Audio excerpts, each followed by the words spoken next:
Di sebuah desa kecil di Jawa Timur, desa yang kalau sore anginnya pelan dan bau tanah basahnya masih kerasa sampai ke dalam rumah, hiduplah seorang penjual ayam potong bernama Pak Darto. Usahanya sebenarnya baru beberapa bulan. Dia membuka lapak kecil di pinggir pasar desa, tepat di samping kios sayur milik Bu Sarmi. Lapak itu tidak besar, hanya meja kayu panjang, timbangan tua, dan beberapa ember plastik. Tapi entah kenapa, setiap hari tempat itu selalu penuh pembeli. Yang bikin makin aneh, banyak pedagang lain yang sudah puluhan tahun berjualan justru mulai sepi. Pembeli yang biasanya langganan Bu Sari atau Pak Minto tiba-tiba pindah beli ayam ke lapaknya Pak Darto. Sampai-sampai ada yang rela antre dari subuh, padahal ayamnya ayam bayam. Tidak ada yang spesial dari bentuk atau ukurannya. Kalau ditanya alasan pindah beli, kebanyakan cuma jawab, entah ya, kok rasanya nyaman aja beli di sana. Kalau dibilang murah juga tidak. Kalau dibilang ayamnya lebih segar, ya sama saja. Tapi tetap saja, antrean di lapak Pak Darto itu tidak pernah putus. Dari pagi sampai menjelang siang, orang datang silih berganti seperti ada magnetnya sendiri. Warga desa heran, tapi pada awalnya tidak ada yang curiga. Orang-orang tahu kalau Pak Darto itu ramah, tidak sombong, dan selalu menyapa siapapun. Kadang dia menyelipkan gurauan kecil yang membuat pembeli betah. Sikapnya tenang dan tutur katanya lembut.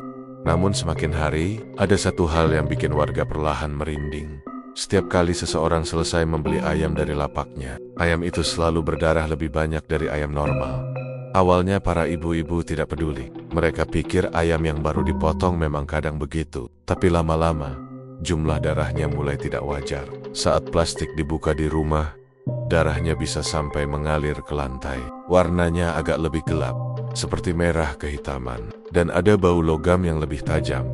Seorang ibu pernah bilang ke tetangganya, "Loh, kok darah ayam esak mene iki?" "Ngono yo, aku durung tahu, kok dadi ora enak rasane. Nenek didelok kaya anak sing ngetut." Tapi karena mereka butuh masak, ya tetap dipakai, walau sambil mengernyit dan kadang berdoa kecil. Sampai akhirnya kabar aneh itu mulai menyebar pelan-pelan.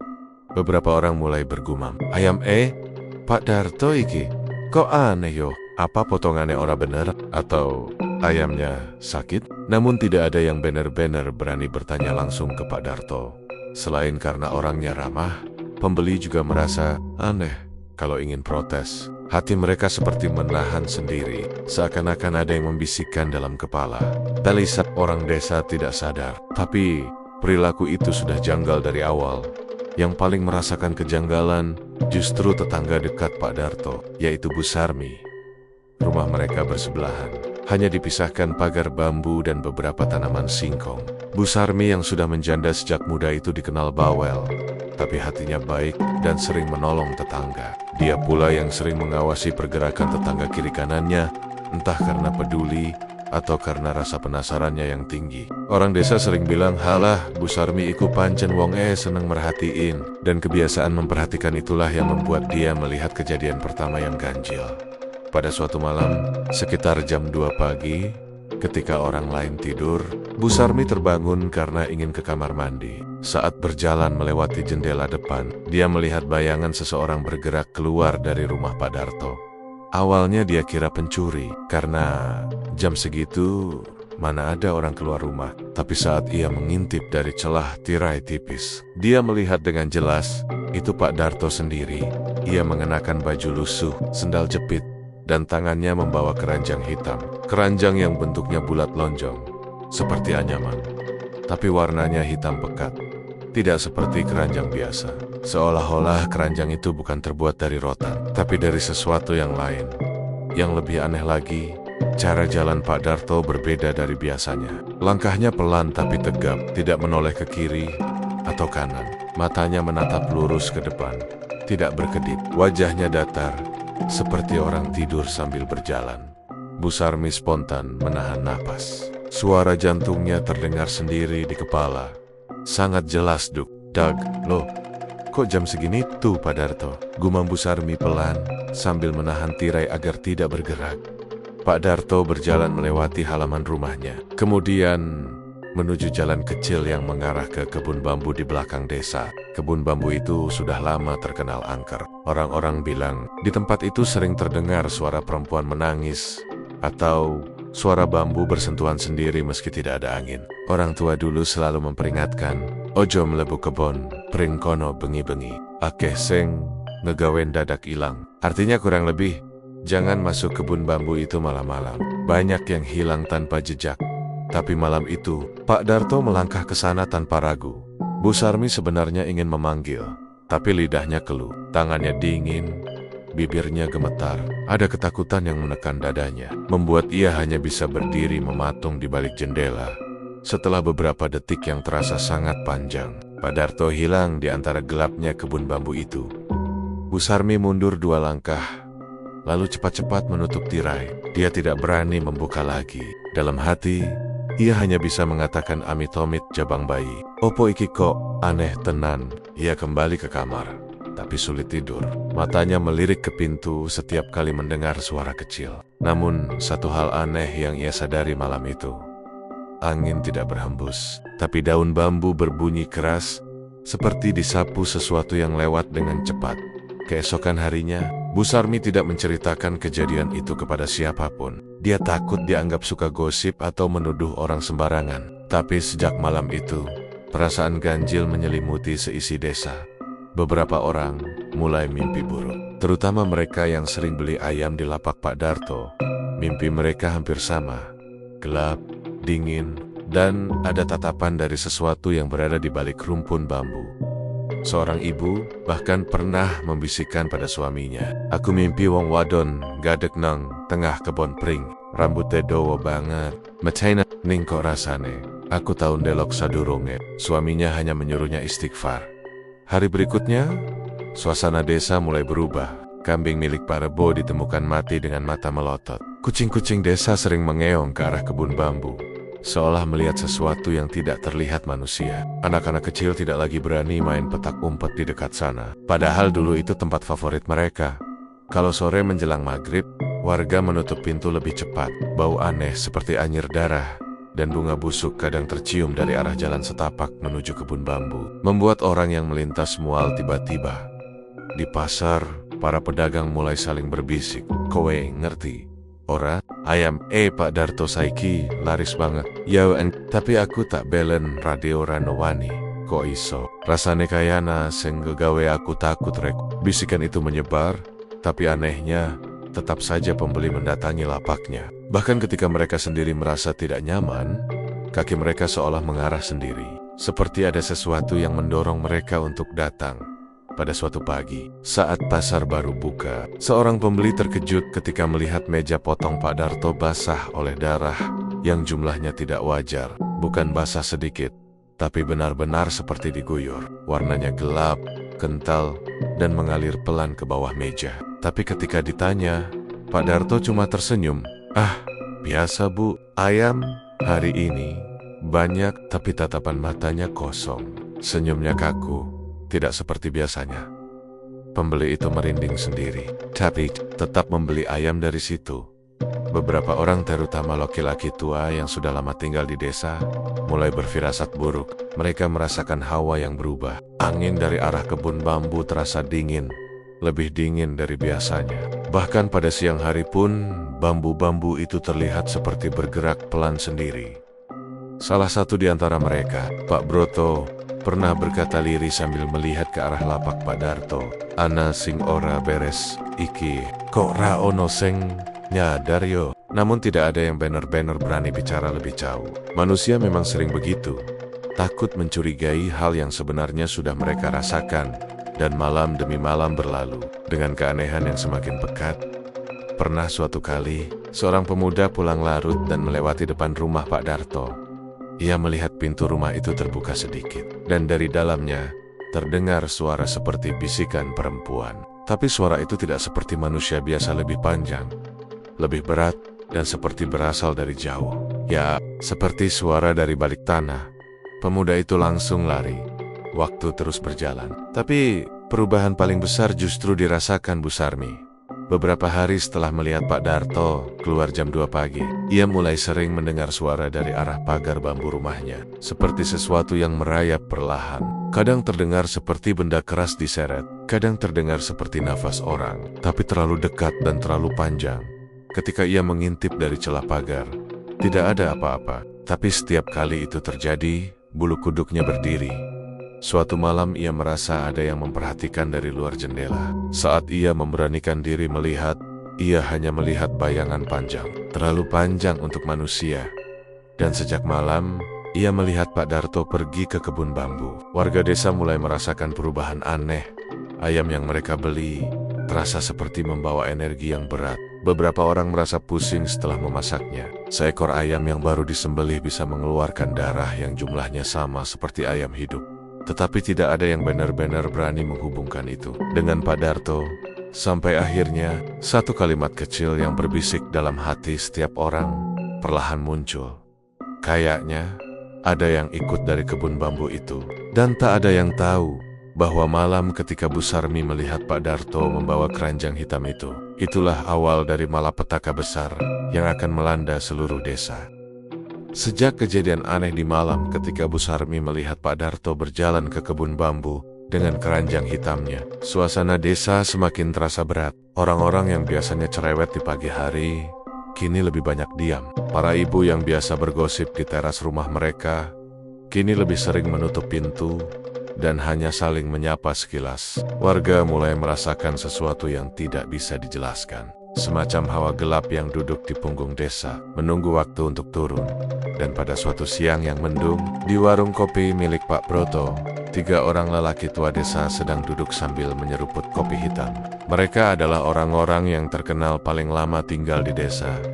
Itu ketiganya sudah puluhan tahun hidup di sana, menyaksikan berbagai kejadian yang tidak pernah diceritakan kepada anak-anak muda. Mereka duduk di meja kayu yang sudah lapuk, mengamati pasar yang mulai sepi di depan mereka. Pak Broto, sambil mengaduk kopi pelan, berkata lirih, "Kowe kabeh ngerasa ora, suasana ikok kaya abad enj." Pak Sastro mengangguk pelan sambil menunduk. Janggut putihnya bergerak. "Yo, aku yo ngerasa kaya ono seng mlaku-mlaku nang arek emburi omahku bengi-bengi." Pak Karyo, orang yang biasanya paling banyak bercanda, kali ini hanya menatap kosong ke arah pasar. "Aku ngerti opo sing kowe rasakna, Broto, iki dudu hawa biasa. Iki lek terus-terusen, tak pikir rasane kaya hawa pesugihan." Mendengar kata pesugihan, 2 orang lainnya langsung saling berpandangan. Kata itu jarang diucapkan karena mengandung beban yang besar bagi orang Jawa. Sebuah kata yang tidak bisa disebut sembarangan. Karena konon jika disebut tanpa alasan, sesuatu yang berhubungan dengan kata itu akan mendekat. Pak Broto menunduk sedikit, suaranya menurun. "Kowe mikir pesugihan sing endi?" Pak Karyo menghela napas panjang, seakan ragu untuk menjelaskan, tapi pada akhirnya dia berkata, sangat pelan hampir seperti bisikan, "Pesugihan Embeling Nyai Ragasari." 2 lelaki lainnya langsung merinding. Angin mendadak berhenti, seolah seluruh desa menahan napas. Pesugihan itu, walaupun jarang disebut, adalah salah satu pesugihan paling kuno dan paling ditakuti di wilayah itu. Konon, pesugihan itu sudah ada sejak zaman kerajaan lama, ketika seorang perempuan bangsawan bernama Ragasari melakukan ritual terlarang demi mempertahankan kecantikannya dan kekayaannya. Tapi ritual itu salah, dan arwahnya tidak pernah tenang. Sejak itu, dia dikenal sebagai Nyai Ragasari, penunggu tempat-tempat gelap, terutama yang di sekeliling bambu, karena bambu dipercaya sebagai gerbang makhluk halus. Pak Sastro menutup mulutnya dengan tangan, berbisik, "Ngapain kowe sebut jeneng ge terang-terangan, Karyo? Nek kelingan rakyat zaman biyen, nyebut jeneng ge iso ngegawe ewe kepencut." Pak Karyo menghela napas, lalu menatap 2 temannya, kali ini dengan ekspresi serius. "Kowe kabeh ngerasake? Tuh, pembeli pada sakit, ayam-ayam dadi aneh, lansing paling parah.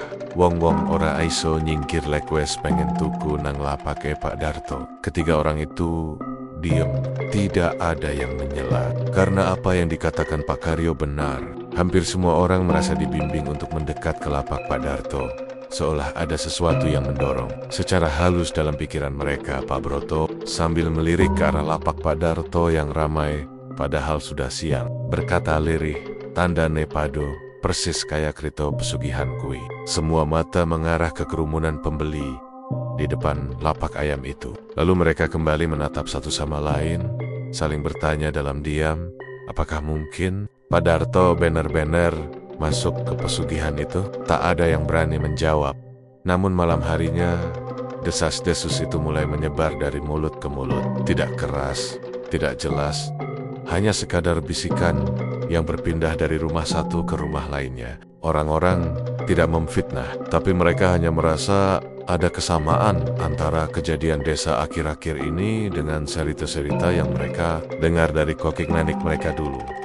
Menurut cerita, pesugihan beling Nyai Ragasari punya ciri-ciri tertentu.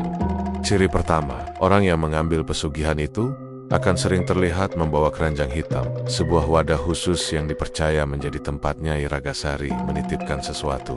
Keranjang itu bukan keranjang biasa, warnanya tidak pernah benar-benar hitam, tapi lebih seperti bayangan padat. Dari jauh terlihat seperti anyaman, tapi kalau dilihat lebih dekat, bentuknya tidak wajar, seperti bergerak perlahan, seperti bernafas, dan ada larangan paling penting dalam pesugihan itu. Tidak boleh ada manusia yang melihat isi keranjang itu. Ciri kedua, orang yang mengamalkan pesugihan itu harus mendatangi tempat gelap secara berkala. Biasanya kebun bambu, pohon besar, atau tempat sepi lainnya. Di sanalah mereka memberi makanan kepada Nyai Ragasari sesuatu yang tidak pernah diceritakan secara jelas, tapi diyakini berkaitan dengan nyawa atau energi manusia. Ciri ketiga, yang paling menyeramkan, Nyai Ragasari akan menuntut tumbal dari para pelanggan orang yang melakukan pesugihan itu. Tumbalnya tidak selalu berupa kematian langsung. Bisa sakit dulu, bisa mimpi buruk, bisa hilang akal. Tapi satu hal pasti, jika uang terus mengalir ke pedagang itu, maka tumbal terus berjalan. Warga desa mulai mengingat satu fakta. Sejak lapak Pak Darto ramai, banyak pelanggan setianya mulai sering sakit. Mulai dari pusing berat, mimpi buruk, hingga demam tanpa sebab. Ada yang tubuhnya tiba-tiba lebam tanpa sebab. Ada anak remaja yang tiba-tiba seperti melihat bayangan perempuan di pojok kamar. Di tengah segala keanehan itu, satu nama mulai berembus di antara warga. Mereka tidak menyebutnya Karus Karas, hanya lewat gumaman kecil, Nyai Ragasari. Sementara itu, Pak Darto sendiri terlihat semakin aneh. Beberapa pembeli memperhatikan kalau sorot matanya berubah. Matanya seperti kosong, tidak ada fokus, tapi tubuhnya tetap bergerak normal. Ada kalanya dia berbicara sambil tersenyum, tapi entah kenapa senyumnya seperti menggantung, tidak pernah sampai ke matanya. Beberapa ibu-ibu bahkan bilang, "Lek nyong delok Pak Darto saiki, rasane kaya delok wong sing ora turu sewulan." Dan satu hal yang paling mencurigakan adalah rutenya. Beberapa warga yang rumahnya dekat kebun bambu mengatakan bahwa setiap beberapa malam mereka mendengar suara langkah seseorang melewati jalan setapak. Kadang pelan, kadang terdengar seperti ada orang menyeret sesuatu. Ketika mereka mencoba melihat dari jendela, tidak terlihat siapapun, tapi semua merasakan hal yang sama. Hawa dingin tiba-tiba masuk ke dalam rumah. Meski jendela sudah ditutup rapat, kebun bambu itu memang tempat paling angker di desa. Orang tua dulu menyebutnya Emburi Tengah Hinggowengkon, yang artinya kurang lebih belakang wilayah yang menjadi batas dunia lain. Menurut kepercayaan leluhur, tempat itu adalah titik di mana lapisan antara dunia manusia dan makhluk halus sangat tipis. Apapun bisa keluar masuk dari sana. Tidak heran kalau tempat itu sering dipakai pesugihan. Anak-anak kecil sejak dulu dilarang main ke sana, apalagi saat matahari mulai tenggelam. Banyak cerita tentang orang hilang, suara perempuan tertawa, dan bayangan yang mengikuti di balik rumpun bambu. Bahkan hewan seperti anjing sering menggonggong ke arah sana, tapi tidak berani mendekat. Maka ketika rumor tentang pesugihan itu mulai terdengar, warga langsung mengaitkannya dengan kebiasaan Pak Darto pergi ke kebun bambu di malam hari. Bu Sarmi yang pernah melihatnya jadi semakin takut. Ia tidak berani keluar malam lagi. Bahkan untuk menutup jendela saja dia meminta anaknya. Sampai suatu sore, ia duduk di teras sambil menjemur pakaian. Tiba-tiba seorang ibu yang tinggal agak jauh, Bu Martini, datang menghampiri. Wajahnya gugup, suaranya bergetar. "Sarmi, awakmu tahu krungu ora?" katanya. Ana wong tua ngomong soal pesugihan sing digawa-bawa Pak Darto. Bu Sarmi langsung tersentak. "Loh, kok pado ngerti kabeh?" "Aku ya, tapi yo ora berani ngomong." Lalu Bu Martini menatap Bu Sarmi dalam-dalam. "Sarmi, kowe tahu delok opo?" karo Pak Darto bengi kui? Pertanyaan itu membuat jantung Bu Sarmi berdegup cepat. Ia tidak menyangka kabar itu sudah menyebar begitu jauh. Ia menelan ludah pelan, merasa dilema antara ingin jujur atau ingin diam demi keselamatan. Setelah lama terdiam, akhirnya ia mengangguk pelan. Aku Jam Laura Benji. Aku weruh diu Pak Darto metu karo keranjang ireng. Matane kosong, jalane lurus, nang kebon pringkono. Mendengar itu, Bu Martini langsung menutup mulutnya dengan tangan, wajahnya pucat. Ya Allah, sah, berarti bener tuh gosip iwong tua-tua kui. Kowe ngerti? Kritana? Tanya Bu Sarmi.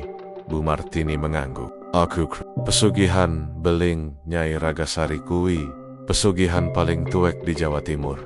Kritana, sing nyembah Nyai Ragasari bakal diwenehi rezeki lancar. Tapi beb, roh pelanggan idiu. Bu Sarmi memeluk dirinya, merasakan dingin merayap dari punggungnya.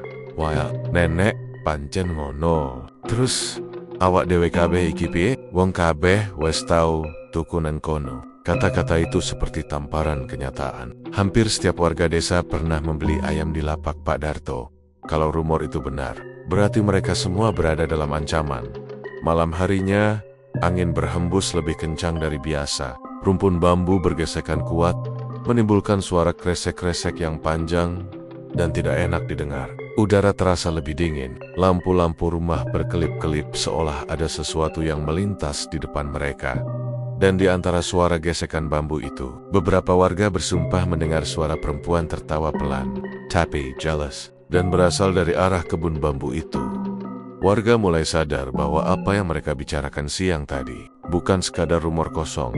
Sejak malam itu, pesugihan embeling Nyai Ragasari bukan lagi sekadar cerita lama, bukan lagi dongeng nenek-nenek, bukan lagi mitos yang diceritakan hanya untuk menakut-nakuti anak kecil. Karena tanda-tandanya mulai muncul satu persatu, perlahan tapi pasti, dan semua tanda itu mengarah pada satu nama, Pak Darto.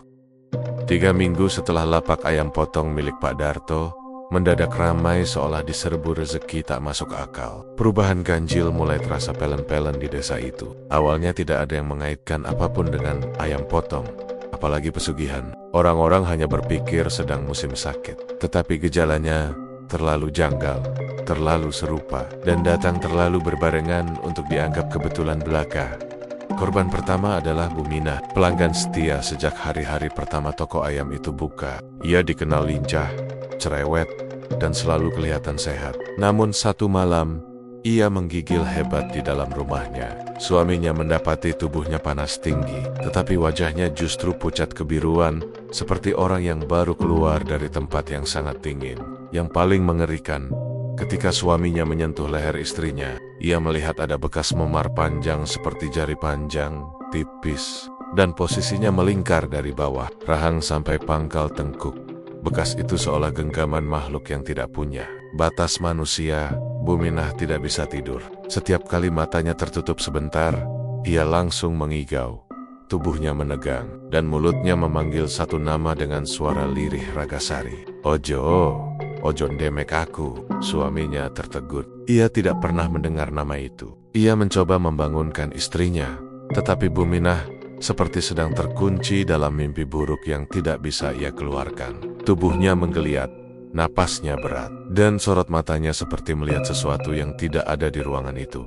Keesokan harinya, berita mengenai sakitnya Bu Minah menyebar. Warga berdatangan, menawarkan bantuan ramuan herbal, bahkan mengundang dukun pijat dari desa tetangga. Namun, tidak ada yang berhasil. Semakin malam, suhu tubuhnya semakin panas, seperti ada bara yang menyala dari dalam. Dokter desa datang dan memeriksanya. Ia geleng-geleng kepala. Nggak ada infeksi. Jantungnya normal. Napasnya juga stabil. Katanya bingung. Tapi saya nggak bisa jelaskan kenapa bekas di lehernya seperti itu. Semua orang tahu satu hal. Itu bukan bekas manusia. Malam kedua setelah Bu Minah sakit, korban berikutnya muncul. Kali ini seorang bapak setengah baya, Pak Ropik, yang juga sering belanja ayam di toko Pak Darto. Ia mengeluh dadanya berat, lalu tiba-tiba pingsan tanpa sebab. Ketika istrinya membuka kancing bajunya karena panik, ia melihat memar di dada bekas 5 jari yang memanjang ke arah leher. Sama persis dengan milik Bu Minah. Dan sama seperti Bu Minah, ia juga mengigau menyebut nama itu. Ragasari, Ampon Ohodek, istrinya ketakutan setengah mati. Ia memeluk suaminya sambil menangis, tidak tahu harus berbuat apa. Namun pengigauan itu terus berulang, malam demi malam. Seakan sosok bernama Ragasari itu berada tepat di samping tubuh mereka, menuntut sesuatu. Semakin hari, semakin banyak pelanggan Pak Darto yang tumbang. Dalam waktu 1 minggu saja, sudah ada 7 orang yang menunjukkan gejala serupa. Demam tinggi, memar panjang seperti bekas cengkeraman, tubuh gemetar, dan pengigauan yang selalu menyebut satu nama, Ragasari. Warga desa mulai panik. Para ibu tidak lagi membiarkan anak mereka keluar malam. Orang-orang menyalakan lampu minyak lebih lama dari biasanya. Mereka membakar kemenyan di teras rumah, berharap hawa aneh yang merayap di udara bisa pergi. Bahkan para lelaki yang biasa duduk merokok di warung lekang sampai larut malam, kini memilih pulang cepat karena merasa ada sesuatu yang mengitari desa. Seseorang pernah berkata bahwa ketakutan itu seperti bau, makin kuat, makin mudah tersebar. Desa itu berubah dalam waktu singkat, lebih sunyi, lebih gelap, dan lebih dingin. Angin seolah membawa bisikan dari sesuatu yang tak terlihat, mengalir di antara dinding rumah dan pepohonan bambu di belakang desa. Namun, ada satu hal yang membuat semua kecurigaan semakin liar. Setiap kali ada korban baru, toko ayam potong Pak Darto semakin ramai keesokan harinya. Seperti ada yang mendorong pembeli datang. Seperti ada energi aneh yang menarik orang-orang ke sana. Yang paling mencolok adalah bagaimana ayam yang ia jual terasa lebih segar, lebih besar, dan lebih lezat daripada biasanya. Banyak pelanggan yang mengatakan hal serupa tanpa sadar. "Ayam Pak Darto saiki kok enak tenan yo," ucap Bu Jumi suatu sore sambil menenteng kantong belanja.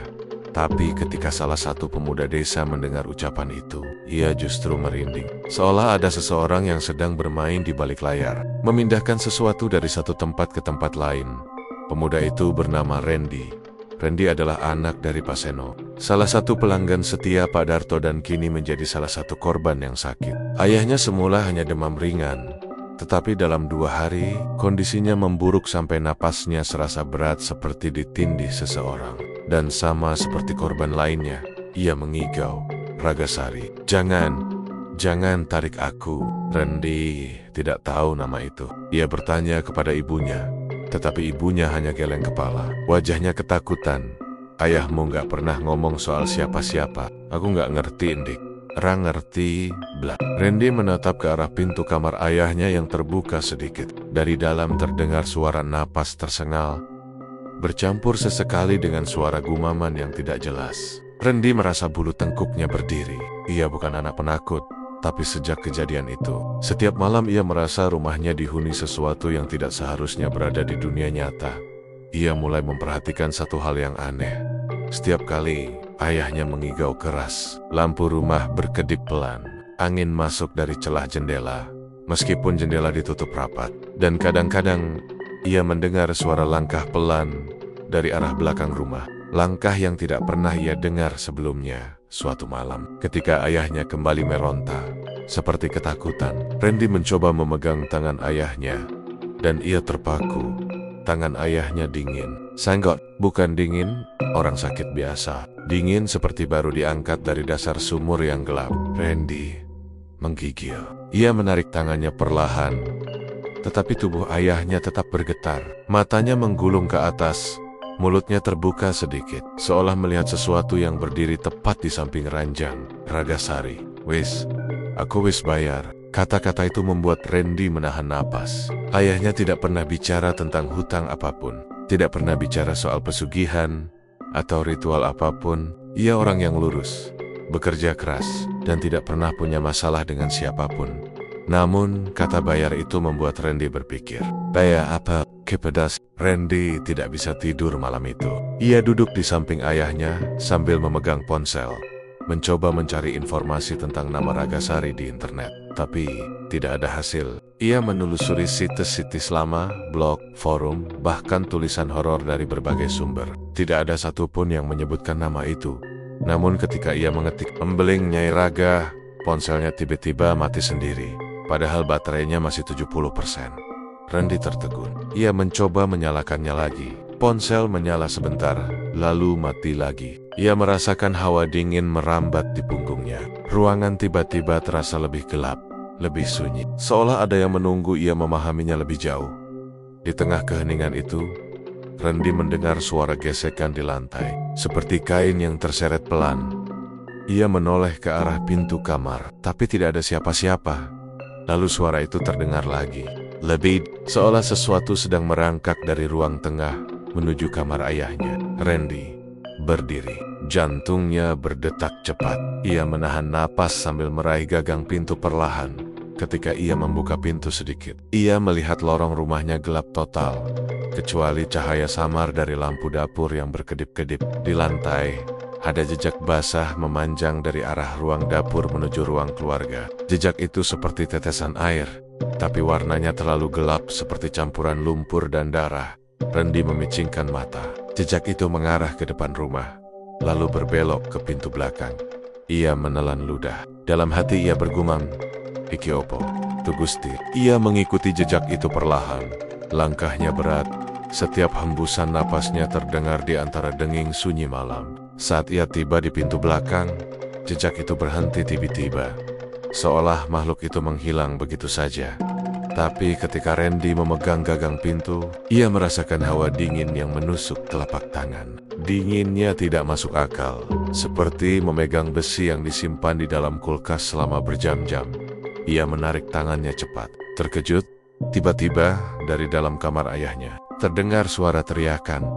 Randy berbalik dan langsung berlari. Ketika ia masuk ke kamar, ia melihat ayahnya duduk tegak, matanya terbuka lebar seperti melihat hantu. Tubuhnya gemetar hebat dan mulutnya bergetar, mengucapkan kalimat yang tidak pernah terdengar sebelumnya. Dia datang lagi, Nyai Ragasari. Seketika itu pula, lampu kamar padam, gelap total. Ayahnya berteriak histeris. Suara napasnya tidak beraturan, seakan ada tangan tak terlihat yang sedang mencekik lehernya. Randy menjerit memanggil-manggil ayahnya, meraba-raba mencari saklar lampu. Ketika lampu kembali menyala, ayahnya sudah terbaring lemas. Napasnya tersengal, dan matanya berkokek-kokak ketakutan. Randy tidak lagi bisa mengabaikan apa yang terjadi. Ada sesuatu yang datang setiap malam. Sesuatu yang mengambil sesuatu dari tubuh para korban. Dan ia menyadari satu hal yang membuat tubuhnya merinding. Korban-korban itu semua adalah orang-orang yang belanja ayam di toko Pak Darto dalam 3 minggu terakhir. Ketika malam itu akhirnya selesai dan fajar muncul di balik pepohonan, Randy duduk di teras rumah tanpa tidur. Pandangannya kosong, pikirannya kacau. Ia tidak tahu harus bicara apa kepada ibunya, tidak tahu harus berbuat apa agar ayahnya sembuh. Namun satu hal pasti, ia tidak bisa diam saja. Sesuatu yang tidak manusiawi sedang terjadi di desa itu. Dan entah mengapa, ia merasa semuanya berawal dari satu tempat, toko ayam potong milik Pak Darto. Randy mengepalkan tangan. Dalam hati ia berkata pelan, "Aku kudu ngerti, apa sing sejatine kedadean." Dan untuk pertama kalinya, sejak kejadian itu, ia berani menatap ke arah toko ayam Pak Darto yang terlihat dari kejauhan. Toko itu masih ramai, terlalu ramai untuk dianggap wajar. Dan suara ayam yang berkokok dari dalam kandang terdengar. Tidak seperti ayam, lebih dalam, lebih berat, seolah ada sesuatu yang ikut berkokok bersama mereka. Sesuatu yang bukan milik dunia manusia. Randy tidak bisa tidur semalaman setelah malam. Sebelumnya menyaksikan ayahnya menderita, hatinya berdebar setiap kali mengingat pengigauan ayahnya yang memanggil nama Nyai Ragasari. Ia tahu sesuatu yang mengerikan sedang terjadi, dan semua itu bermula dari Pak Darto. Dalam pikirannya muncul rasa takut, tapi juga tekad-tekad untuk mencari tahu, sekaligus menghadapi ketakutan yang selama ini membayanginya. Sejak malam itu, Randy mulai merencanakan. Ia harus diam-diam memata-matai Pak Darto. Tidak ada seorang pun di rumahnya yang tahu. Bahkan ibunya yang selalu khawatir. Tidak boleh ikut campur.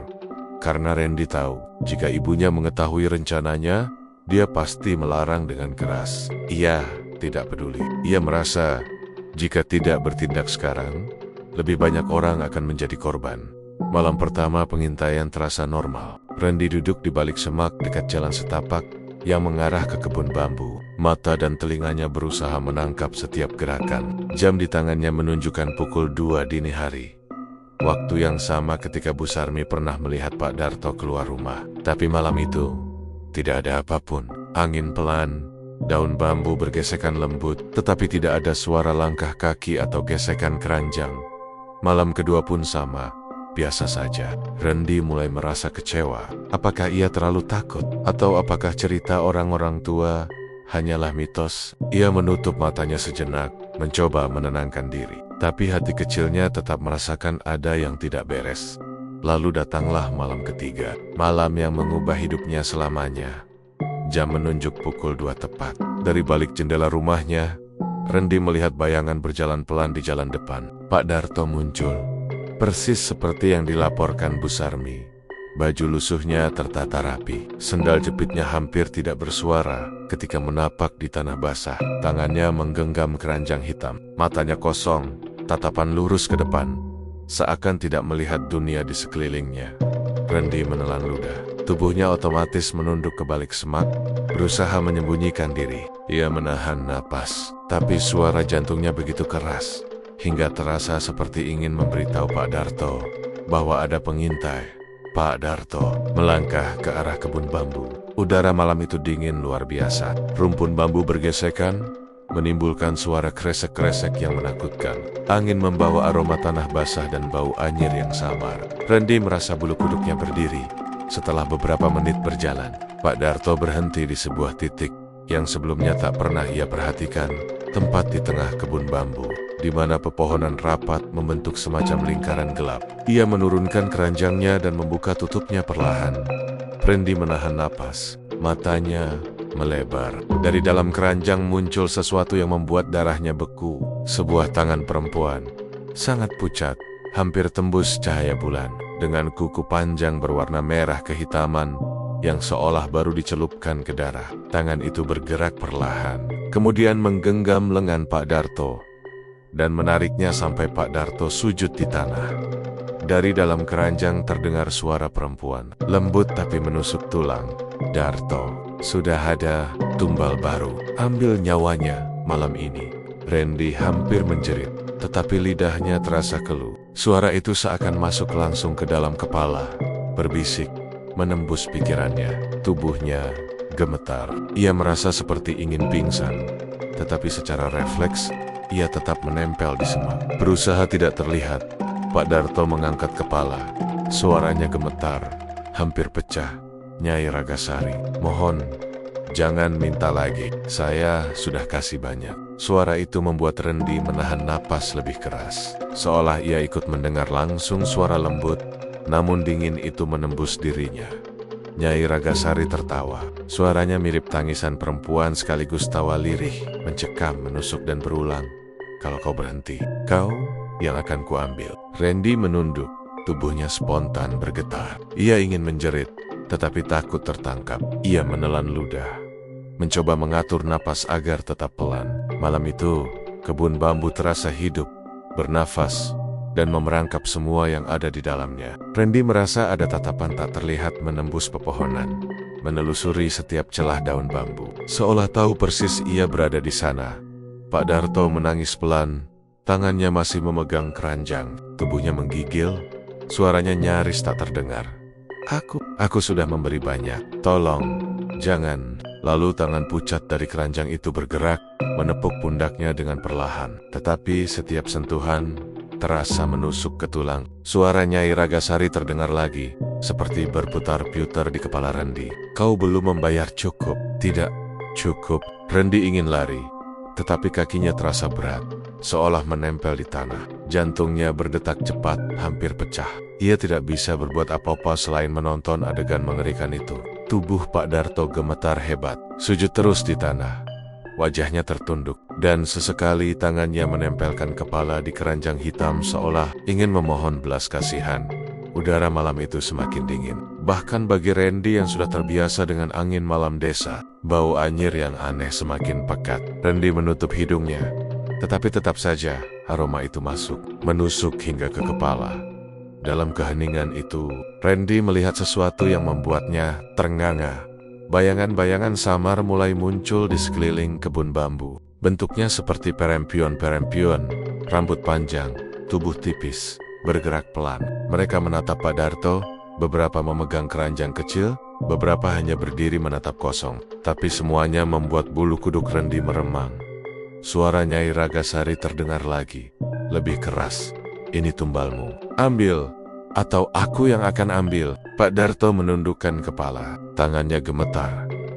Hampir tidak kuat menahan keranjang. Ia berbisik pelan, tapi Rendi bisa mendengar.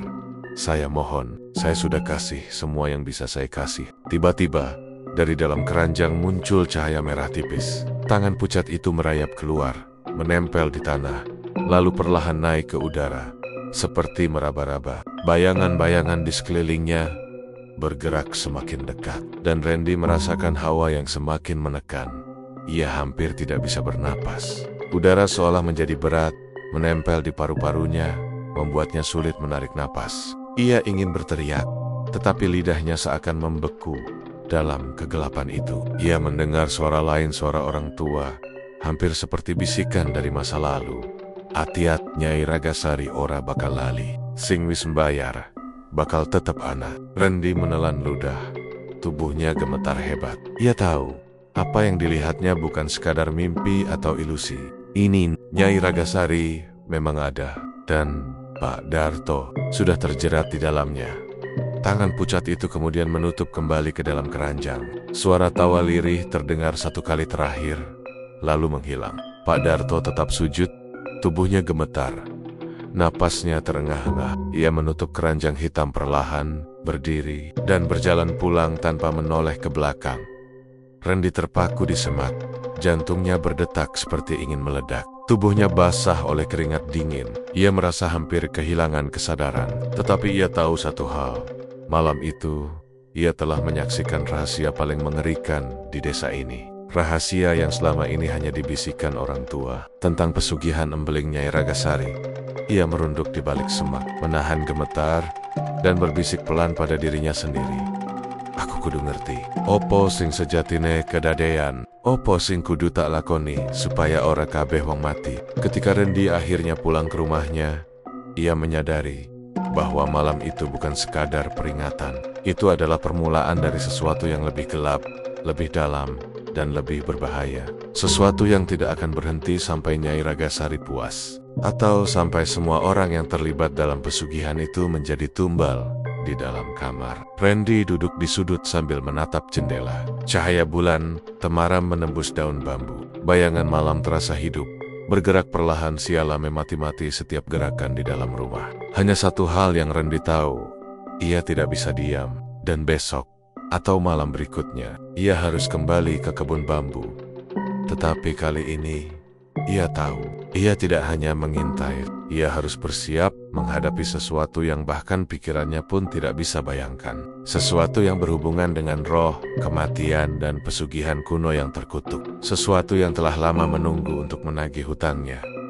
Esok harinya, desa yang biasanya ramai dan riang, kini diselimuti suasana muram. Matahari tampak pucat, seperti enggan menyorot bumi. Kabut tipis menyelimuti jalanan sempit, dan angin membawa aroma tanah basah bercampur anyir yang samar. Di tengah semua itu, terdengar kabar buruk. Salah satu pelanggan setia Pak Darto, Pak Minto, ditemukan meninggal mendadak. Di rumahnya orang-orang berdatangan ke rumah Pak Minto dengan hati-hati. Ada rasa takut yang menyelimuti. Tubuh Pak Minto terbaring di ruang tamu. Wajahnya menghitam seperti dibakar dari dalam. Matanya membiru, dan mulutnya tampak seperti direnggangkan paksa. Bekas jari panjang seperti cengkeraman terlihat di lehernya. Siapapun yang melihatnya langsung merinding. Ini bukan sakit biasa, bisik seorang tetangga. Suaranya bergetar. Seorang ibu tua, Bu Sarmi, menutup mulutnya dengan tangan. Ia menatap Pak Minto dengan mata melebar, lalu menoleh ke tetangganya. Iki pesugihan. Wis, melebu kabeh, gumamnya. Suaranya serak, seakan takut ada yang mendengar. Anak Pak Minto, seorang remaja bernama Aldi, berdiri terpaku di samping jenazah ayahnya. Matanya merah, berlinang air mata. Ia mengingat suara ayahnya beberapa menit sebelum meninggal. Suara itu begitu jelas, membekas di pikirannya. Jangan bawa aku ke bambu itu. Ragasari, ampuni aku. Aldi menelan ludah. Tubuhnya gemetar. Nama itu, Nyai Ragasari, sudah sering terdengar di bisikan orang tua desa, di cerita para tetua, di cerita tentang pesugihan kuno. Tapi kini, nama itu tidak lagi terdengar seperti dongeng. Ayaina, ia hadir, mengintai, dan menelan korban. Kabar kematian Pak Minto menyebar cepat. Seolah angin malam yang sebelumnya berbisik, kini menjadi suara keras di telinga semua warga desa. Mereka berkerumun, berdiskusi, tapi setiap kata yang keluar terasa seperti ditelan rasa takut. Tidak ada yang berani menatap Pak Darto. Secara langsung, yang membuat mereka merinding lebih lagi adalah perubahan yang terjadi pada Pak Darto dalam waktu singkat. Motornya baru, pakaian dan sepatu yang dipakainya terlihat rapi, mahal, dan bersih. Toko ayamnya tetap ramai, bahkan lebih ramai dari sebelumnya. Harta yang ia miliki tampak seperti muncul dari udara. Tidak ada yang berani bertanya. Tetapi semua orang merasa ada sesuatu yang salah. Bu Sarmi menatap ke arah lapak Pak Darto dari jauh. Bibirnya gemetar. Ia berbisik pada tetangga dekatnya. Cau krongu ora, wong iki kok dadi sugih. Padahal anyar buka usaha. Tetangga itu mengangguk. Wajahnya pucat. Iki ora normal. Yo, iki embeling, pesugihan kui, nyedot nyawa, wong-wong. Desa mulai panik. Anak-anak dilarang keluar malam, orang dewasa mulai menyalakan lampu di teras sepanjang malam, dan beberapa keluarga menaruh garam dan kemenyan di depan rumah sebagai perlindungan. Semua orang tahu, ada kekuatan gelap yang bekerja, sesuatu yang tidak bisa mereka lihat, tapi terasa di udara Rendi, yang sejak malam sebelumnya mulai memate-mate Pak Darto, semakin gelisah. Ia tahu sekarang, apa yang dilihatnya di kebun bambu, bukan sekadar bayangan atau ilusi. Nyai Ragasari nyata, dan Pak Darto sudah terjerat dalam pesugihan itu. Ia sadar satu hal, korban berikutnya bisa siapa saja, termasuk keluarganya sendiri. Randy berjalan perlahan ke arah rumahnya, mencoba menenangkan diri. Angin malam yang masuk melalui jendela terasa dingin menusuk tulang. Suara bambu yang bergesekan terdengar seperti bisikan, kadang menyerupai tawa kecil, kadang seperti tangisan perempuan. Ia menggigil, tetapi tekadnya semakin kuat. Ia tidak bisa diam. Ia harus mencari cara menghentikan semua ini sebelum lebih banyak orang mati. Ia memikirkan ayahnya yang masih sakit, Pak Minto yang sudah meninggal, dan teman-teman lain yang mulai menderita. Semua itu seperti benang merah yang mengarah ke satu titik, keranjang hitam di tangan Pak Darto, dan kebun bambu di belakang desa. Malam itu, Randy memutuskan untuk mengamati dari jauh lagi. Tapi kali ini, ia tidak hanya ingin melihat, ia ingin mencari petunjuk.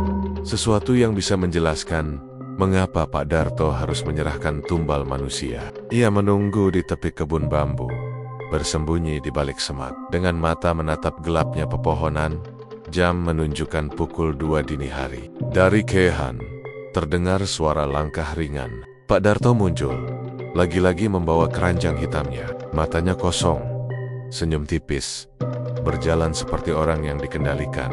Randy menahan napas, tubuhnya gemetar. Ia tahu, malam ini, ia akan menyaksikan sesuatu yang lebih mengerikan dari sebelumnya. Pak Darto berjalan ke tengah kebun bambu. Randy mengikuti dari jarak aman. Setiap langkahnya di tanah lembab terdengar jelas di telinganya sendiri. Hati Randy berdegup cepat. Setiap detik terasa seperti menit yang panjang. Ketika Pak Darto menurunkan keranjang, sesuatu yang menakutkan muncul lagi. Tangan pucat dengan kuku panjang itu, berwarna merah kehitaman, muncul dari keranjang, bergerak menempel di tanah, lalu naik ke udara, seolah menunggu sesuatu. Suara Nyai Ragasari terdengar lagi, lebih jelas, lebih menusuk Darto. Ada tumbal baru. Ambil nyawanya malam ini. Pak Darto menunduk, suaranya nyaris pecah. Saya sudah memberi banyak. Tolong, jangan. Randy menahan napas, tubuhnya gemetar hebat. Bayangan-bayangan samar muncul di sekeliling kebun bambu, bergerak perlahan, menatap Pak Darto, menunggu. Beberapa menunduk, beberapa hanya berdiri diam. Tetapi aura mereka membuat bulu kuduk Randy meremang. Malam itu, Randy melihat sesuatu yang lebih mengerikan. Dari dalam keranjang, muncul sosok manusia setengah transparan, seperti bayangan yang belum benar-benar hidup. Tubuh itu menatap lurus ke arah Pak Darto. Matanya kosong, wajahnya pucat, mulutnya bergerak tanpa suara, hanya bibirnya yang bergetar. Randy merasa seolah sosok itu menatap langsung ke arah matanya. Seketika itu, hawa di sekitar kebun bambu semakin dingin. Udara menekan paru-parunya, membuatnya sulit bernapas. Ia merasa seperti ditarik ke dalam kegelapan. Setiap gerakan menjadi berat. Setiap suara menjadi lebih keras dari yang seharusnya. Pak Darto jatuh berlutut, menempelkan kepala di keranjang. Tangan pucat itu menepuk pundaknya dengan lembut, tetapi sentuhannya menusuk tulang. Suara Nyai Ragasari terdengar lagi, menekankan satu hal. Kalau kau berhenti, kau yang akan kuambil. Randy menunduk lebih rendah, menahan napas. Berusaha tetap diam, tubuhnya gemetar hebat, tetapi pikirannya mulai bekerja. Ia harus mencari cara untuk menghentikan semua ini. Ia harus memahami ritual ini, memahami apa yang diminta Nyai Ragasari. Dan yang terpenting, menghentikan korban berikutnya. Ketika keranjang ditutup dan Pak Darto berdiri kembali, Randy merasa lega sedikit. Tapi ketenangan itu hanya sesaat. Bayangan malam di kebun bambu masih bergerak, seperti menunggu untuk menelan sesuatu lagi. Randy tahu satu hal, malam ini hanyalah permulaan dari kengerian yang lebih besar. Esok pagi, desa kembali diguncang kabar mengerikan. Tubuh Pak Minto ditemukan, wajah menghitam, bekas cengkeraman panjang masih terlihat. Orang-orang mulai ketakutan. Mereka berbicara pelan, menutup pintu dan jendela, takut sesuatu mendengar mereka. Semua mata tertuju pada Pak Darto, yang kini dianggap misterius. Kekayaannya bertambah, tetapi rasa takut dan kecurigaan warga semakin besar. Randy duduk di teras rumahnya, menatap jauh ke arah kebun bambu. Bulan temaram menembus daun bambu. Bayangan gelap bergerak perlahan. Ia menarik napas dalam, menenangkan diri, dan menelan ketakutan. Ia tahu, besok atau malam berikutnya, ia harus kembali ke kebun bambu. Kali ini, bukan hanya untuk mengintai. Kali ini, ia harus berani menghadapi kenyataan mengerikan yang menunggu di sana. Dalam hatinya, ia berbisik, aku ora bakal ninggol wong-wong mati. Aku kudu ngerti opo sing sejatine kedadean iki. Dan ia tahu, pertarungan dengan kegelapan, dengan Nyai Ragasari, dan dengan Pak Darto, baru saja dimulai. Randy menarik napas dalam-dalam. Jantungnya berdegup kencang ketika ia berdiri di depan rumah Pak Darto. Sejak kejadian di kebun bambu, pikirannya tidak pernah tenang. Bayangan tangan pucat, suara lirih Nyai Ragasari, dan gemetar tubuh Pak Darto setiap malam membekas di kepalanya. Ia tahu, jika tidak bertindak sekarang, lebih banyak nyawa akan melayang. Ia mengangkat tangannya, mengetuk pintu dengan keras. 2 kali, 3 kali. Suara ketukan itu terdengar seperti gema di lorong sempit desa yang sunyi. Tidak lama kemudian, pintu terbuka perlahan. Mata Randy menangkap wajah Pak Darto yang pucat, bibirnya gemetar, dan matanya merah seperti habis menangis. Senyum tipisnya sudah hilang, digantikan ketakutan yang nyata. "Pak, saya tahu semuanya," ucap Randy pelan, tetapi tegas. Suaranya sedikit bergetar, takut tapi ingin terdengar kuat. Pak Darto terdiam, hanya menatap Randy tanpa bisa berkata apa-apa. Napasnya terdengar berat, seolah baru saja lari maraton, padahal ia hanya berdiri di depan pintu. Tiba-tiba, dari sudut rumah terdengar suara perempuan lembut tapi menusuk Darto. "Siapa itu? Tamu untuk tumbal." Bulu kuduk Randy merinding. Suara itu jelas bukan suara manusia biasa. Ada dingin yang menusuk tulang saat terdengar. Tanpa pikir panjang, Randy mendorong pintu dan melangkah masuk. Ruang tengah rumah Pak Darto gelap, hanya diterangi lampu temaram yang menggantung di langit-langit. Aroma anyir yang familiar menyeruak di hidungnya, bau yang selalu ia rasakan saat berada di dekat keranjang hitam. Di tengah ruangan, keranjang hitam itu terbuka sedikit. Randy menelan ludah dari celah keranjang. Muncul wajah perempuan pucat, mata tanpa kelopak, menatap lurus ke arah Randy. Wajah itu tersenyum perlahan, senyum yang dingin, menakutkan, seolah tahu segala rahasia Randy. "Kau ikut kemari, anakmu." Suara itu lirih, tapi jelas, bergetar di udara. Randy mundur selangkah, tapi tidak bisa lepas dari tatapan itu. Keranjang itu bergoyang sendiri, seperti ada makhluk besar yang meringkuk di dalamnya. Suara desahan tipis terdengar dari dalam keranjang, bercampur dengan bunyi gesekan kain yang tidak wajar. Pak Darto berteriak panik, tangannya gemetar, mencoba menutup keranjang secepat mungkin sambil menangis terseduh-seduh. "Maafkan saya cuma ingin dagangan laris." Namun suara perempuan itu terdengar lagi, lebih jelas, lebih dingin. "Sudahlah Darto, waktumu sudah habis. Tumbal terakhir harus kau serahkan." Randy menelan ludah, menatap Pak Darto yang kini terlihat tak berdaya. Ia merasa hawa di ruangan itu semakin berat, menekan dada, seolah udara itu ingin memeluknya sampai napasnya berhenti. Tiba-tiba, keranjang itu bergerak dengan kecepatan luar biasa. Tubuh Pak Darto tersedot seperti pusaran angin hitam. Suara teriakan melengking terdengar di seluruh rumah. "Tolong!" Celok. Randy menutup mulutnya, ingin menjerit tapi tidak berani. Tubuhnya kaku, mata terbuka lebar, menyaksikan Pak Darto perlahan ditelan oleh pusaran kegelapan dari keranjang itu. Dalam hitungan detik, hanya udara yang bergetar, hanya teriakan yang tersisa. Lalu, hening. Hening yang menakutkan, hening yang terasa seperti menelan seluruh desa. Randy berdiri terpaku, tidak percaya dengan apa yang baru saja ia saksikan.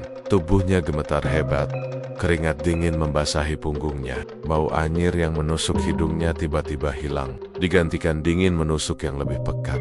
Ia menatap keranjang hitam itu, kini terlihat seolah biasa-biasa saja. Tapi Randy tahu tidak ada yang biasa dari benda itu. Ada sesuatu di dalamnya yang baru saja menelan Pak Darto.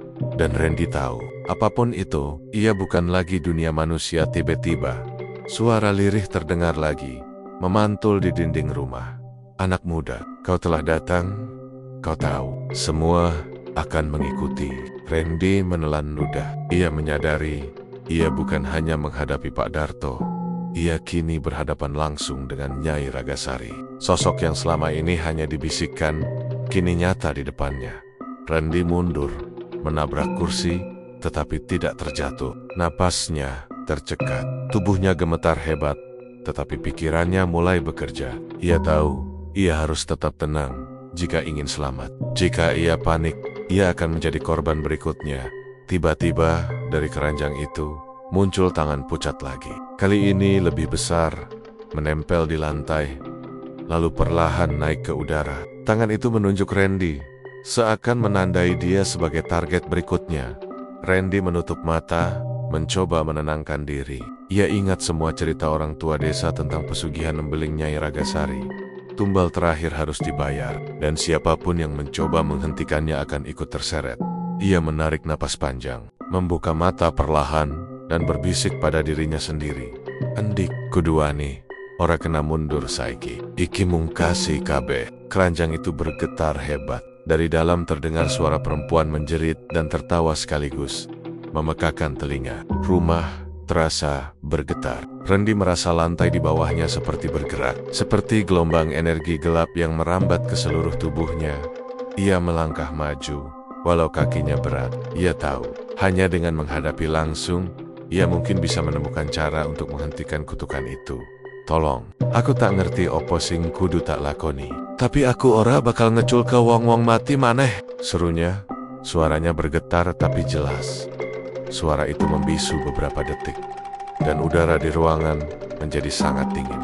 Napasnya terlihat di udara, seperti asap tipis yang bergerak sendiri. Keranjang itu bergoyang lagi, lebih cepat, lebih liar. Tangan pucat muncul, menyentuh lantai, lalu perlahan menarik tubuh Pak Darto, yang kini hanya tersisa bayangan samar. Randy menatapnya, tidak berkedip. Ia tahu, jika ia lari, ia akan ikut terseret. Jika ia diam, ia tidak bisa menghentikan semua ini.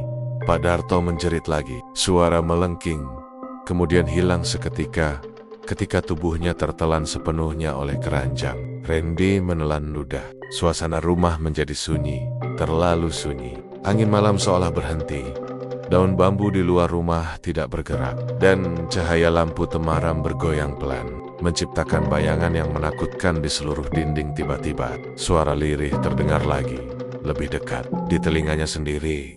anak muda. Waktumu juga akan tiba. Sayap. Randy merasakan hawa dingin menusuk tulang belakangnya. Ia menunduk, menahan gemetar. Tetapi dalam hatinya, ia tahu satu hal.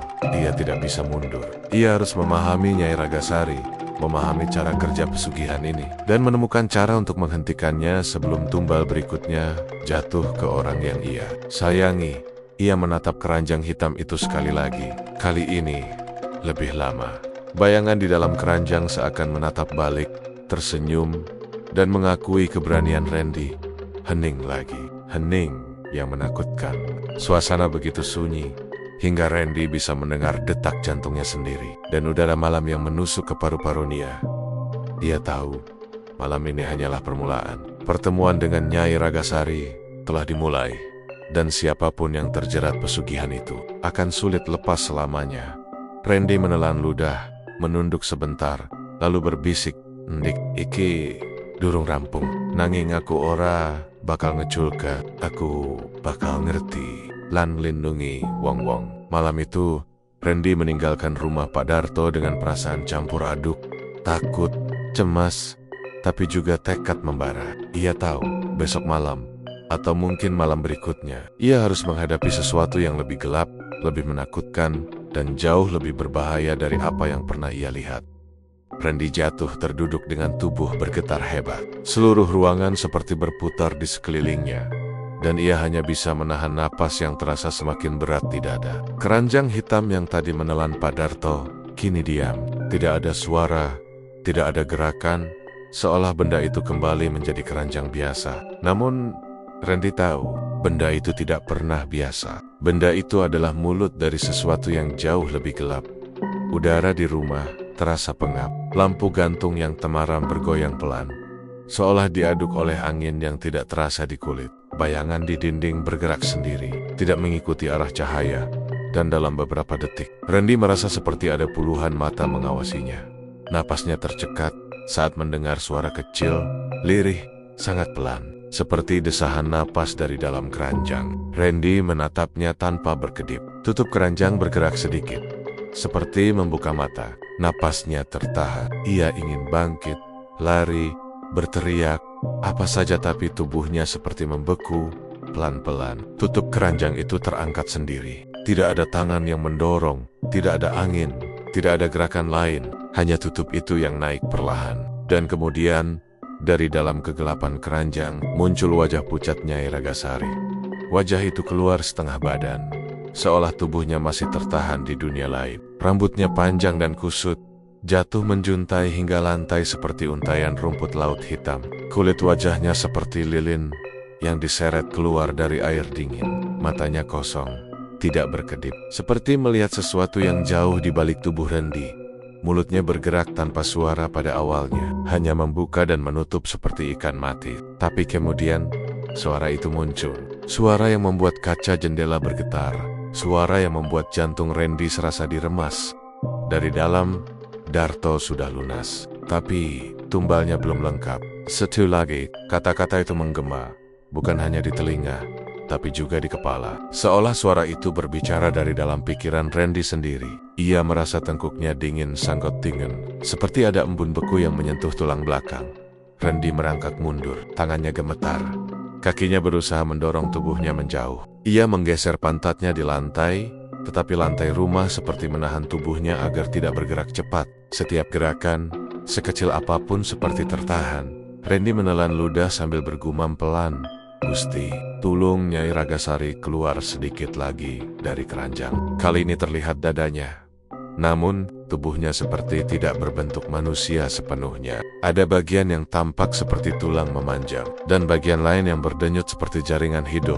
Randy mencoba berdiri, tapi kakinya tidak kuat. Ia hanya bisa berdiri setengah, lalu jatuh terduduk lagi. Dan di saat ia menoleh, berharap masih ada jarak yang aman antara dirinya dan makhluk itu, Nyai Ragasari tiba-tiba muncul tepat di belakangnya. Tanpa suara, tanpa gerakan, tanpa tanda. 1 detik, ia masih di keranjang. Detik berikutnya, ia sudah berada di belakang Randy. Randy menahan napas. Tubuhnya kaku total. Lehernya terasa basah oleh hembusan dingin. Terlalu dingin. Dinginnya seperti embun pagi yang menyentuh batu nisan. Perempuan itu menurunkan wajahnya, mendekati telinga Randy. Bau tanah basah bercampur bau bangkai menguar dari rambutnya. Naiknya bulu kuduk Randy terasa menyakitkan. Kemudian, ia berbisik, pelan, sangat pelan. Tetapi, menusuk langsung ke jantung. Setiap yang melihatku akan jadi milikku. Kalimat itu seperti mantra yang membuat seluruh ruangan berputar. Lampu berkedip cepat. Bayangan merayap di dinding seperti tangan-tangan hitam. Dan keranjang hitam di tengah ruangan mulai bergetar keras. Seolah sesuatu di dalamnya sedang marah karena Randy belum menyerahkan dirinya. Randy gemetar hebat. Ia tidak lagi bisa membedakan mana yang nyata, mana yang ilusi. Suara perempuan itu terasa seperti bisikan yang datang dari segala arah. Tidak hanya dari belakangnya. Suara itu masuk ke kepala, mengisi ruang-ruang kecil di pikirannya. Merayap di batas kewarasannya, ia mencoba memejamkan mata, berharap semuanya hilang. Tetapi begitu kelopak matanya menutup, ia melihat wajah pucat Nyai Ragasari muncul di balik kelopak matanya. Lebih dekat, lebih jelas, lebih mengerikan. "Membuka matamu," bisiknya. Randy memaksa membuka mata. Terengah-engah, ia menyadari tidak ada gunanya melawan dengan mata tertutup. Nyai Ragasari sudah masuk terlalu dalam di pikirannya. Keranjang hitam kini berguncang, lebih kuat. Tutupnya terbuka lebar, memperlihatkan kegelapan pekat seperti lubang tanpa dasar. Suara-suara aneh terdengar dari dalamnya. Suara tangisan, tawa, jeritan semua bercampur jadi satu. Randy menyadari itu adalah suara-suara tumbal sebelumnya. Orang-orang desa yang hilang, atau mungkin pelanggan yang sakit tanpa sebab. Semua suara itu terdengar jelas di telinganya. Memanggil, meminta tolong, memohon untuk dilepaskan. Sebuah tangan pucat muncul dari keranjang Merai Lanti. Lalu satu lagi, dan satu lagi. Tangan-tangan itu bergerak seperti laba-laba, merayap ke arah Randy. Perutnya terasa mual melihat itu. Tangan-tangan itu kecil, beberapa besar, beberapa cacat. Beberapa hanya tulang semua mencoba meraih Randy. Sampai ansing terakhir, suara Nyai Ragasari terdengar lagi. Kini lebih tenang, tapi lebih mengancam. Randy tahu, ia tidak punya waktu. Ia harus lari, harus. Jika tidak, ia akan ditarik hidap-hidap ke dalam keranjang itu. Ia bangkit secepat yang ia bisa. Kakinya hampir tidak menjejak lantai. Ia berlari menuju pintu, menabrak kursi, menendang meja kecil, tidak peduli apapun. Napasnya tersengal, jantungnya berdetak seperti ingin meledak. Tetapi begitu ia menyentuh gagang pintu, pintu itu menghilang. Yang ada hanyalah tembok kayu. Randy menahan teriakannya. Aib, ruangan itu kini berubah total. Tidak ada lagi kursi, tidak ada meja, tidak ada lemari. Hanya ruangan kosong, gelap, dengan keranjang hitam di tengahnya. Ia tidak tahu apakah ini ilusi, tetapi ia tahu satu hal, ia terjebak. Nyai Ragasari melayang perlahan ke arahnya. Tubuhnya bergerak tanpa ritme, seperti boneka yang ditarik oleh tali yang tidak terlihat. Wajahnya mendekat, mata tanpa kelopak itu semakin besar, semakin dekat. Hingga Randy bisa melihat yurit-yurit kecil yang bergerak di dalam bola matanya. "Kowe wes weruh, wes ngerti rahasia iki." Senyum perempuan itu melebar aneh. Terlalu lebar untuk wajah manusia saiki. Randy ingin teriak, ingin lari, ingin kabur dari mimpi buruk itu. Tapi tubuhnya tidak bergerak. Ia hanya bisa berdiri sambil gemetar, menunggu nasibnya diputuskan oleh makhluk itu. Keranjang hitam di belakang Nyai Ragasari terbuka lebih lebar, menganga seperti mulut raksasa yang haus. Suara hisapan kuat terdengar, seolah keranjang itu menarik udara, cahaya, dan hidup dari ruangan. Dalam hitungan detik, ruangan itu hancur menjadi pusaran gelap. Randy menjerit sekeras mungkin, tetapi suaranya tenggelam. Tubuhnya terangkat dengan kasar, terseret menuju keranjang, seolah tidak ada lagi gravitasi yang berpihak padanya. Ia meraih lantai, meraih udara, meraih apapun yang bisa dijadikan pegangan, tapi tidak ada. Semua hilang. Saat tubuhnya semakin dekat dengan mulut keranjang, Nyai Ragasari berbisik lagi. Kalimat terakhir yang pernah ia dengar. "Selamat datang, tumbalku." Dan dalam satu tarikan panjang gelap itu menelan Randy sepenuhnya. Setelah malam itu, Randy menghilang tanpa jejak. Tidak ada yang melihatnya pulang. Tidak ada yang menemukan tubuh atau barang-barangnya. Beberapa warga yang lewat kebun bambu keesokan paginya menemukan keranjang hitam itu tergeletak di tengah tanah. Keranjang itu tertutup rapat, tapi bergetar pelan, seperti ada sesuatu yang hidup di dalamnya. Suara lirih kadang terdengar, tidak jelas, seperti suara orang jauh yang memanggil nama seseorang. Dan sampai sekarang, warga desa percaya Nyai Ragasari masih mencari tumbal berikutnya, karena pesugihan kuno itu tidak pernah berhenti. Dan setiap mata yang melihat keranjang hitam itu akan selalu punya harga yang harus dibayar.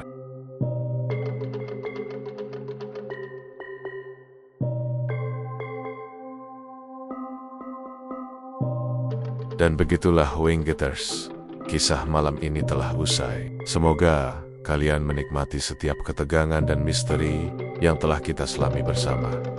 Ingatlah, di setiap sudut yang gelap, ada cerita yang menunggu untuk diceritakan. Jaga diri kalian baik-baik, selalu waspada, dan jangan pernah lupa untuk terus berdoa. Terima kasih sudah menemani saya malam ini. Jangan lupa untuk like, subscribe, dan nyalakan lonceng notifikasi, agar tidak ketinggalan kisah-kisah menyeramkan lainnya dari Lawana Wingkit. Sampai jumpa di episode berikutnya. Tetaplah berani Winggetters. Wassalamualaikum warahmatullahi wabarakatuh.